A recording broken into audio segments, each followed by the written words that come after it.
नमस्कार दोस्तों। भगवान आप सभी का भला करे और आपकी सारी इच्छाएं मनोकामनाएं पूरी हों। दोस्तों, आज मैं आप सभी को इस हाथ से रिलेटेड महत्वपूर्ण जानकारी व्यक्त करूंगा और यहाँ पर आपकी जो क्वेरी है उसका आंसर भी डिटेल में दिया जाएगा। तो यहाँ पर पहला प्रश्न आपका सेकेंडरी स्कोर के रिगार्डिंग है कि 12th में क्या स्कोर, किस प्रकार के सक्सेस होने के चांसेस यहाँ पर देखने को मिल रहे हैं। तो यहाँ पर आपकी लाइफ लाइन की अगर बात करें तो यहाँ पर बहुत छोटे छोटे स्तर की प्रोग्रेस लाइंस दिखाई दे रही है। और अगर माइंड लाइन पर भी हम देखें तो यहाँ से भी एक बहुत स्ट्रांगली एम्बिशियस लाइन क्रिएट हो रही है। प्रोग्रेस लाइन और एम्बिशियस लाइन में जो अंतर है वो थिंकिंग का है। सिर्फ एम्बिशियस लाइन यहाँ पर high thinking approach, high mindset और कंटिन्यूस लाइफ में होने वाले ग्रोथ को इंडिकेट करता है, जो नॉर्मली यहाँ पर एज इंडिकेट कर रहा है 18-17 के आसपास में। और जो इस तरीके की प्रोग्रेस लाइन होती है ये लाइफ में किसी भी तरह के जब स्टेप हम लेते हैं, रिस्क लेते हैं या कोई भी योजना पर जब हम काम करते हैं और उससे हमको जब सफलता मिलता है तो ऐसे लाइंस यहाँ पर प्रोग्रेसिव आते हैं। तो ये भी यहाँ पर अराउंड 17-18 और उसके बाद से क्रिएट लगातार हो रहे हैं। तो साफ साफ दिखाई दे रहा है कि 12th में स्कोर इनके ठीक रहने वाले हैं और उसके बाद भी लगातार ग्रोथ इनको आप अपने करियर में देखने को मिलेगा। ऊपर से माइंड लाइन जब भी किसी की इंडिपेंडेंट होती है तो ऐसे जातक थोड़े ज़िद्दी ज़्यादा होते हैं और बहुत कम उम्र से अधिकतर अपने निर्णय खुद के दम पर लेना ही ज़्यादा पसंद करते हैं। इसलिए बहुत ज़्यादा एडवाइस, सजेशन किसी से लेना, किसी के अंडर में काम करना, ये सारी चीज़ें इनको पसंद नहीं आती। तो माइंड लाइन एक तो इंडिपेंडेंट भी है, ऊपर से स्ट्रेट भी है, तो ग्रेस्पिंग स्किल अच्छी होती है, मेमोरी शार्प होती है और ओवरऑल देखा जाए तो योग्यता में, मानसिकता में, बौद्धिक सक्षमता में किसी भी तरह की कोई कमी इस कंडीशन में नहीं पाई जाती है। तो यस, ये कंटिन्यूस होने वाले ग्रोथ को और अच्छे स्कोर हासिल करने जैसे योगों को यहाँ पर रिप्रेजेंट कर रहा है। इसके बाद कौन सा एकेडमी ज्वाइन करना ठीक रहेगा, क्या फ्यूचर में आगे करना ठीक रहेगा, तो यहाँ पर जो ये अपने मन का करना चाहते हैं उसी में इनको करियर बनाना चाहिए। यहाँ पर जब भी मून लक लाइन होती है हथेली में और वो सैटर्न तक पहुँचती है तो ऐसे जातकों के मन की सारी इच्छा जीवन में पूरी ज़रूर होती है और इसीलिए इनको सीधे एडवाइस किया जाता है कि आप अपने पैशन, हॉबी और इंटरेस्ट को फॉलो करिए।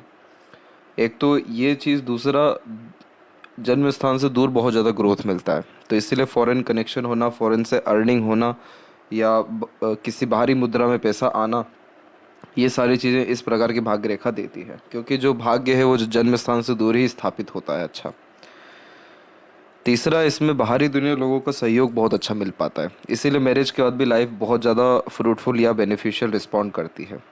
तो यहाँ पर अगर हम इनके लक लाइन को जज करें तो यहाँ पर इनके लक लाइन का बार बार जो कनेक्शन है वो मून से अच्छा है और मून कारक होता है मदर का। तो मदर सपोर्ट, अटैचमेंट बहुत अच्छा होता है और मदर का ब्लेसिंग्स बहुत जल्दी लगता है यहाँ पर। तो इसीलिए ऐसे जातकों का डीपली कनेक्शन मदर से होता है, ना कि फादर या और किसी सिबलिंग या किसी और से। तो यहाँ पर साफ साफ दिखाई दे रहा है कि अगर ऐसे जातक मून के से रिलेटेड काम करे तो मून से रिलेटेड काम में रिसर्च भी आता है। तो जो प्रोफेशन का ये सोच रहे हैं, जिस चीज़ में आगे बढ़ने का सोच रहे हैं, बिल्कुल बढ़ना चाहिए। और मेनली यहाँ जो आपको समझाने वाली बात है वो ये है कि इनको इनके मन का निश्चित रूप से करना चाहिए। तो अगर इनका मन है, इनकी चाहत है कि रिसर्च सेक्टर में जाना, तो बिल्कुल इनको जाना चाहिए, क्योंकि लक भी सपोर्ट कर रहा है और ऊपर से चंद्र की स्थिति अच्छी है और ऊपर से यहाँ पर कंटिन्यूस प्रोग्रेस लाइन्स हम देख जो है यहाँ पर पा रहे हैं। तो इसीलिए किसी भी तरह के एफर्ट, मेहनत बेकार नहीं जाएगा और सैटर्न तक लक लाइन पहुँचना अपने आप में बहुत ही ग्रेटफुल बात होती है।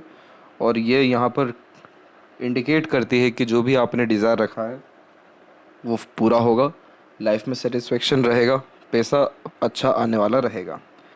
तो इसीलिए यहाँ पर किसी भी तरह के लक में या रिसर्च से रिलेटेड वर्क में कोई भी तकलीफ परेशानी नहीं है। इसलिए फ़िलहाल के समय में जॉब, बिज़नेस, इसकी बात तो सामने नहीं ला सकते या फिर इसके विषय में डिटेल में नहीं बता सकते, लेकिन हायर स्टडीज़ पे आप ध्यान दीजिए, वो आपके लिए ज़्यादा अच्छा रहेगा।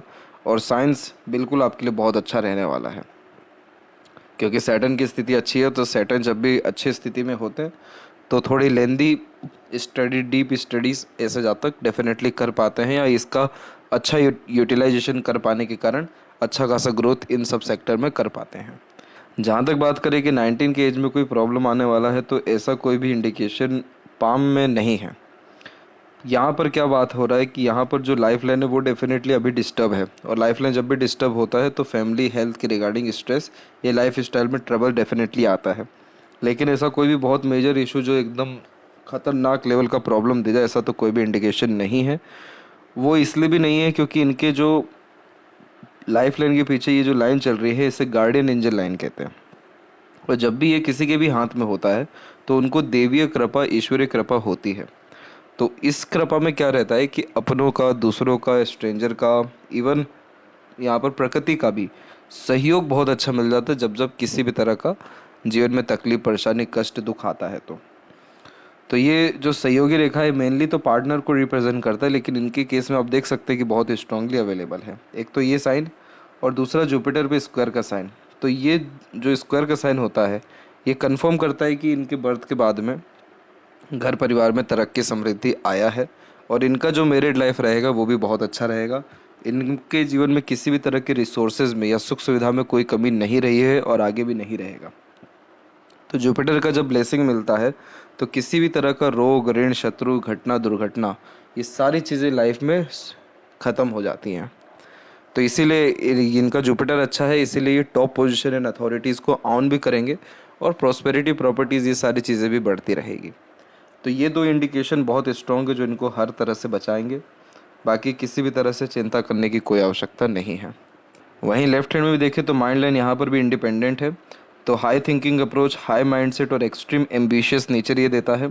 लंबी मस्तिष्क रेखा, सीखने, समझने, बातों को याद रखने की योग्यता, और एक तरीके से कैसे क्लेवर एटीट्यूड और समय के पहले मैच्योरिटी आने जैसे योगों को यहाँ दर्शाता है। लाइफ लाइन के ऊपर में हम देखें तो यहाँ पर भी लगातार प्रोग्रेस लाइन निकल रही है, तो किसी भी तरह का एफर्ट बेकार इस कंडीशन में नहीं जाता है। और मून लक लाइन की अवेलेबिलिटी है, तो इसीलिए मन का तकरीबन सारा काम होगा और फॉरेन लैंड से बहुत ज़्यादा लाभ मिलेगा। तो ये सारे इंडिकेशंस बहुत ज़्यादा प्रोमिनेंट है। तो आशा करता हूँ आपके सभी प्रश्नों का उत्तर मिल गया हो। तब तक आप अपना ध्यान रखें। आपका बहुत बहुत धन्यवाद।